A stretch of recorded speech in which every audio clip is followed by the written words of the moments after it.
What dark secret are you hiding from everyone? When I was a teenager, I worked at a novelty tourist shop near me. Being the idiot that I was, I stole a wad of cash from the store. It was $100 in ones. I told nobody, but they knew it was missing. Right about the same time, a coworker who was always trying to get me fired was telling someone she got about $100 in tips from her other job. They ended up firing her because they didn't trust that it wasn't her. My stepdad tried to kill me when I was little. Trigger warning for domestic violence and language. My stepdad was a grade A asshole. He was in my life from the beginning, after my bio dad up and left, till I was about 13 to 14. He was an abusive, alcoholic, jobless dickwad who constantly physically and verbally abused both my mom and I. On multiple occasions either my mom or I called the cops and watched them drag the sorry sack of shit out the house and throw him in jail for a couple of days. They were, sadly, the happiest days of my childhood.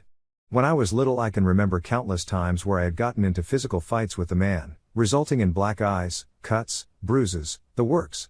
I won't go into detail any further, since it's kinda hard to talk about, but I will say this.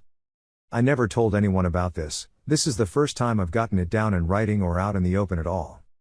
When I was little, 5 to 6 years old I'd say, I lived with my mom and stepdad in my stepdad's parents' attic.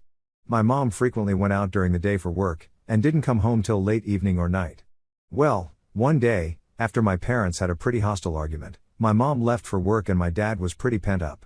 This is what I remember, and continue to remember almost every day since the event. My dad took one of those large, heavy-duty trash bags out of his parents' kitchen, dragged me into the living room of the attic, stuffed me in the bag, and tied it after letting out some air. I remember being terrified, too scared to act out of fear of getting hit or yelled at. I waited till I heard him close the attic door, then proceeded to use my fingers to claw a hole through the trash bag.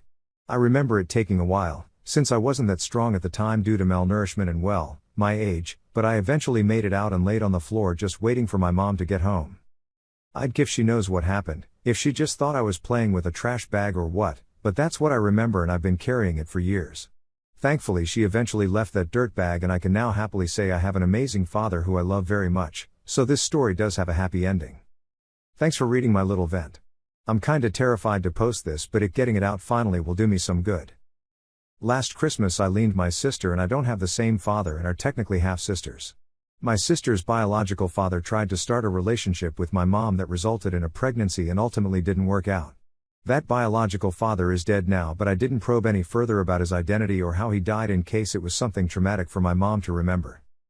So she raised my sister as a single mother at my grandma's house in the 80s, then she met my father and they started dating and it worked out because they got married in the 90s, moved into a new house, and a short time after that I was born. She told me never call my sister my half-sister and just pretend all of this doesn't matter because she's my sister and I'm keeping it that way, and if anyone asks about the 10-year age gap I just tell them, it's a long story.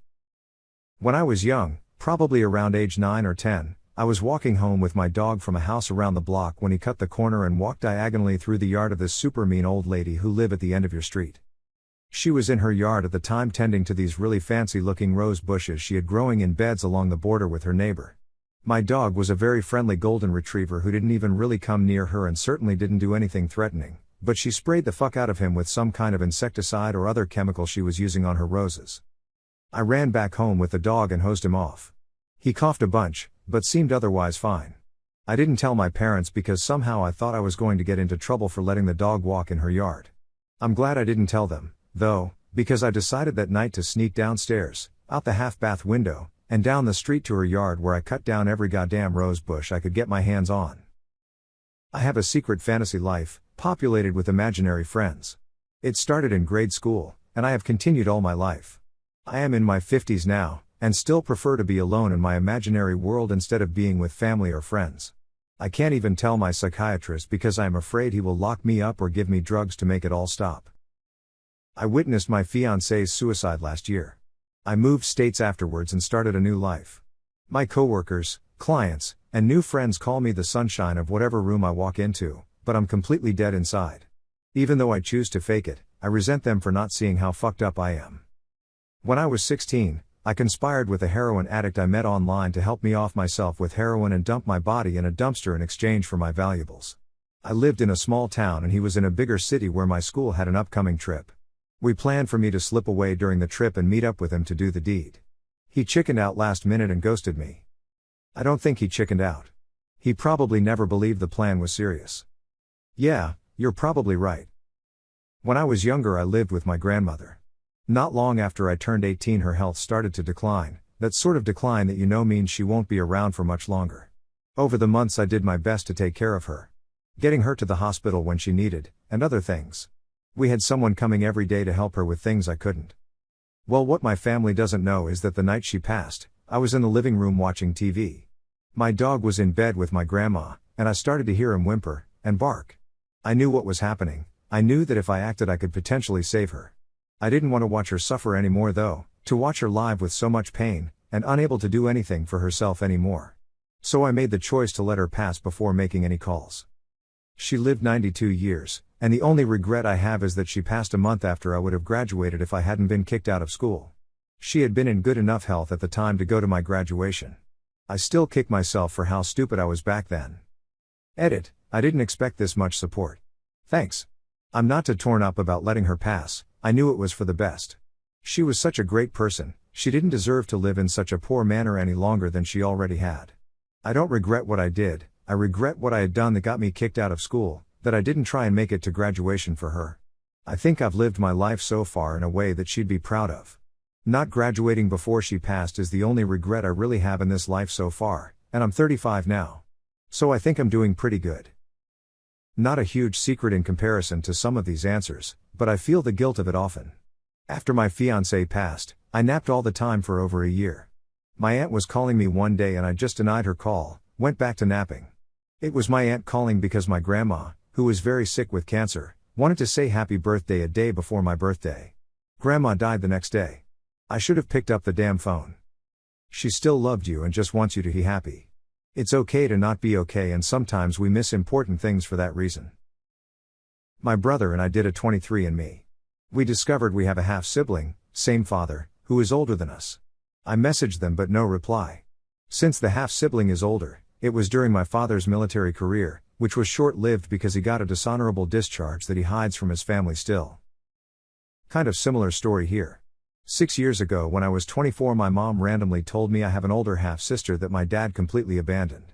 She only knew of my sister's mother's name, so I searched for her on Facebook and found my sister. She is the spitting image of our father, so I knew immediately it was true. Both my sister and her mom confirmed it, and my sister and I immediately started bonding. We are incredibly close now. My father's side was overjoyed when I found her, as they knew of her but never what happened to her. We've all welcomed her with open arms, except my father. When she reached out to him, he essentially told her to fuck off, then screamed at me that she wasn't my sister, and continues to call me the bitch that ruined the family. Her and I did 23andMe and we matched as half-siblings, so now there's no denying it. I lost a shitty father but gained an incredible sibling that means 10 times more to me. My grandpa was stationed in Okinawa, Japan during the Korean War, while in the Marines. He hooked up with a woman there, and she got pregnant. So, I have a Japanese aunt and a few cousins, in Japan, whom I've never met before. Hank? Hank Hill? I never have other plans that I just can't cancel.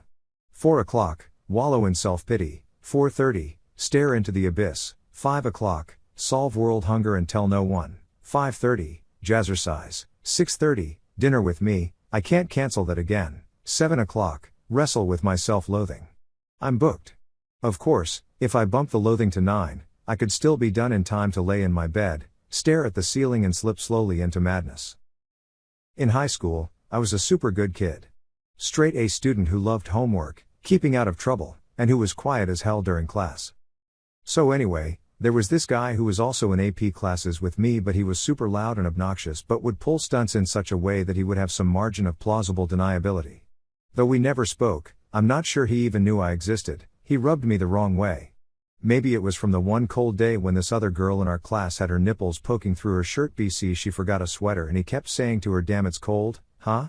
Maybe it was from when he would pretend to be friends with kid who was definitely spectrum and desperate to be friends with him to do the bully's homework for him and then bully him the next day. Ike. So at random, sometimes once a week or a month or once every couple of months, I would whistle. It's this high-pitched whistle that sounds like a tea kettle that I can do while barely moving my mouth. Back then, no one knew I could do it except for my family. The super obnoxious kid always got in trouble. I was never once suspected. I had an IBS attack once and had to violently shit in a church grounds behind someone's car. Used underwear to wipe too and left that there. Not proud.